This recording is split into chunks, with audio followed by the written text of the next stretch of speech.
2 shirt മുണ്ടൊന്ന് തേച്ചേ. ഞാൻ ചോദിച്ചോ കേട്ടാ, നിങ്ങൾ എവിടെ പോണെന്ന്? തേക്കടി. എവിടെ പോണെന്ന് ചോദിച്ചിട്ട് അത് പറയാനില്ലല്ലോ. അതല്ലടി മലയാളത്തിലല്ലേ പറയണത് തേക്കടി. നല്ല സൗകര്യമില്ല. ഇംഗ്ലീഷിലല്ലല്ലോ പറഞ്ഞത്, മലയാളത്തിലല്ലേ പറഞ്ഞത്. പറഞ്ഞാൽ നിനക്ക് മനസ്സിലാത്തിന് ഞാൻ എന്ത് ചെയ്യാനാണ്? നിങ്ങൾ എവിടെ പോണ? തേക്കടിന്ന്.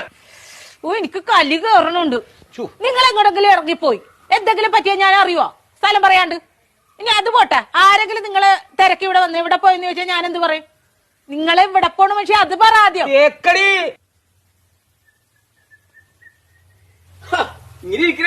റെഡിയായില്ലേ?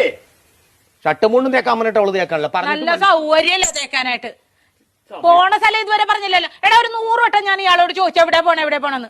എന്നിട്ട് അയാൾ തുണി ആക്കണ കാര്യം പറയണല്ലാതെ പോണ സ്ഥലം പറയണില്ല. എനിക്കും പറ്റൂല. ഇയാൾക്കാ പറയാൻ കഴിയില്ല. നീയെങ്കിലും ഒന്ന് പറയാം എവിടെ പോണത്. തേക്കടി. ആഹാ അത് കൊള്ളാല. ദേ ഒരു കാര്യം ഞാൻ പറഞ്ഞേക്കാം, എന്റെ കെട്ടിയൻ എന്നെ ഇടിപൊടിന്ന് വിളിക്കും. എന്ന് വെച്ച് കണ്ടവന്മാര് വീട്ടിൽ കയറി ഒന്ന് ഇടിപൊടിന്ന് വിളിച്ചിട്ടില്ല, അടിച്ച കാരണം വിളിക്കും.